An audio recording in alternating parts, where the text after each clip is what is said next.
You have a scenario where a person is going great. He's davening, he's learning, he feels great, he feels kedusha.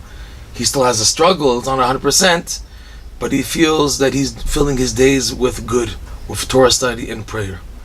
And then after a day or 2 days or whatever, he has a major crash. He does something, if you want to say terrible, even may do a major blemish or a major sin. And the person, being a good Breslover or a good Jew, wants to get back up on his feet and to start again, which is the way to do, obviously, to start again from beginning and to pretend as if nothing happened. It sounds strange, how could you pretend? But yes, in this case where you're so low, you must blank out from your mind any reminiscence, any memory of what just happened, and that's the only way you can start again.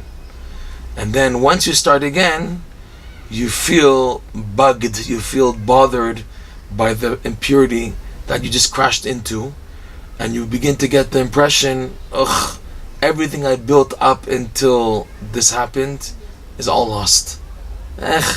All the davening, all the learning I did, all the mitzvot just went to waste from what I just did. The truth is, Rabbi Nachman brings down, is that is not the case. Leit reuta tava da'it avid, quoting the Zohar, there is no good thought, good deed, good word, because all of them contain a good desire. No good action which is ever lost. So you didn't lose what was done before. And the crash, there could be justified reasons or unjustified reasons. But what matters now is that you're getting back up and starting again, as if nothing happened.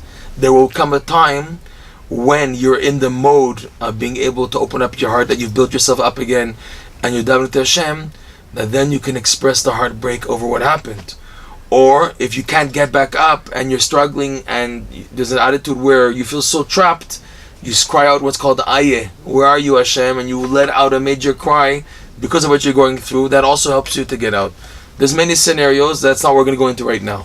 But the thing is that a person, after getting back up, he feels tainted and bothered by the bad thing that just happened, and he must realize, okay, I just had a crash and it affected me.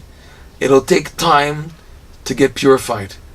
So in the meantime, I start again, more learning, again learning, another davening, another mitzvah, and it'll take time to get back on track, but not to feel that I'm just, everything went down the drain. Everything that was done before is saved for you, and it joins in when you make the fresh start the second time, for example. And it could be thousands of times, but in this scenario, you had a good beginning, a crash, and you're beginning a second time.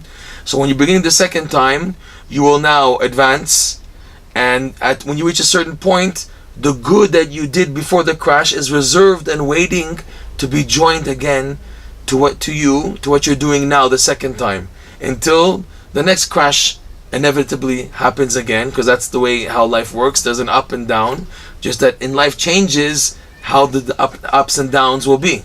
Each person is different, and also the person himself, it changes. He had for maybe 10, 15 years a certain type of down that's always expected to happen, and he's been davening and asking Hashem to give him proper advice and guidelines how to bypass that, and then he eventually does. And what he had, we see other people who are just beginning now, what they're going through now, you say, oh, I went through that also 15, 20 years ago, but I'm going through something else now which you're not going through, and you should never know what I'm going through. Fine, each person is different in that, but the point is that all the good you did before is never lost. And this fooling is because after being tainted and falling, you feel you're starting from scratch, and as if everything you did until now went to waste. And that's not the case ever. That's never the case. There's never a good thought or desire ever lost. And this, Rav Nosson explains in Likutei Halachot, Mincha Lachazayim, is especially true, commensurate to how much a person seeks to come close to the true tzaddikim, to come closer to the true tzaddikim, and in their guidelines learn Torah and serve Hashem through them, through their guidelines and advice and their perspective, that all the more so the good you do, since it's not on your own initiative, Rather, you're getting guidance from tzaddikim, true tzaddikim, in doing what you're doing.